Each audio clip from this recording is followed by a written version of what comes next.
শহরে ফের শীতের আমেজ। পারদ 14 ঘরে। কলকাতার সর্বনিম্ন তাপমাত্রা 14.5 ডিগ্রি সেলসিয়াস। গতকাল সর্বনিম্ন তাপমাত্রা ছিল 14.4 ডিগ্রি সেলসিয়াস।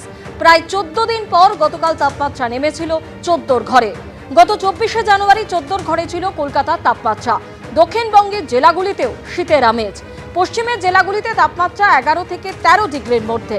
আজও সর্বোচ্চ তাপমাত্রা স্বাভাবিকের নিচে থাকবে পূর্বাভাস আলিপুর আবহাওয়া দপ্তরে। বেহালার জেমস লং সরণিতে মর্মান্তিক পথ দুর্ঘটনা, মৃত 2 ডাক্তারি পড়ুয়া। ভোর রাতে বাইকে যাবার সময় পিষে দেয় লরি, মৃত্যু 2 এমবিবিএস পড়ুয়ার।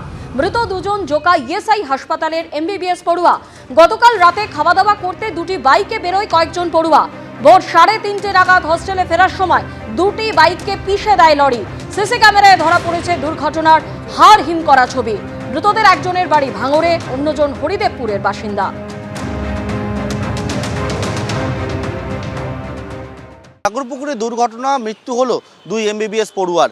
যেমনটা জানা যাচ্ছে, কয়েকজন এমবিবিএস এর পড়ুয়া তারা একসঙ্গে বন্ধুরা মিলে 3টে মোটর বাইক নিয়ে বেরিয়েছিল এবং সেখান থেকেই যখন ঠাকুরপুকুর যে থানা রয়েছে, আমরা যে জায়গায় দাঁড়িয়ে ঠাকুরপুকুর থানা এলাকায় জেমস লং সরণি পূর্বপাড়ার যে ক্রসিং, সেই জায়গায় যখন তারা মোটর বাইক নিয়ে আসছিল ভোর 3:30 নাগাদ, তখনই কিন্তু 2টি মোটর বাইক নিয়ে যখন পরপর দেখা যাচ্ছে পেছন থেকে একটা লরি চলে আসে, এসে 2টি মোটর বাইকে ধাক্কা মারে।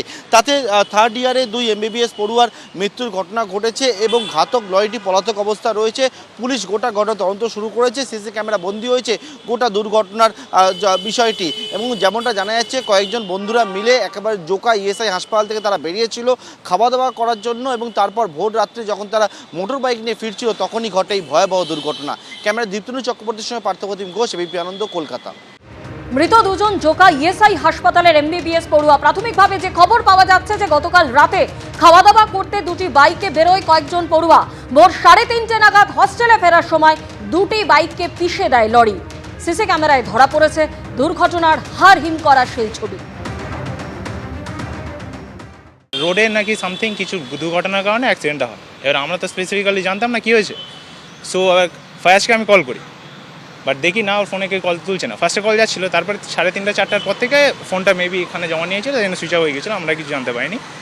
তো তাও আমি বিশ্বাস করিনি। এখানে আসলাম, আমি হসপিটালে তখন এসেছি 7টা বাজে। 7টার সময় ইএসআইতে আসলাম আমি। আসার পরে ওর ডেড বডিটা দেখার পরে বিশ্বাস করলাম যে ফায়ার্স। ফার্স্টে দেখে তো আমি শক হয়ে গেছি, কারণ কিছু চিনতে পারছিলাম না মুখ দেখে। আপনারা জানবেন, আপনারা খবর পেলে জানবেন। মানে মাথাটা পুরোপুরি ক্র্যাশ হয়ে গেছে। যত সময় লরির চাকার নিচেই মাথাটা পড়েছে, পুরো স্ম্যাশড হয়ে গেছে বলতে গেলে। পুরো মানে চেনাই যাচ্ছে না যে ওটা ফায়ার্স। তো ওটা দেখার পরে এখনও মানে আতঙ্কে আছে ওটা। সব ডাক্তারি ছাত্র? হ্যাঁ, ডাক্তারি ছাত্র। এই 3rd সেমিস্টার দেবে হয়তো এই বছর। শকড।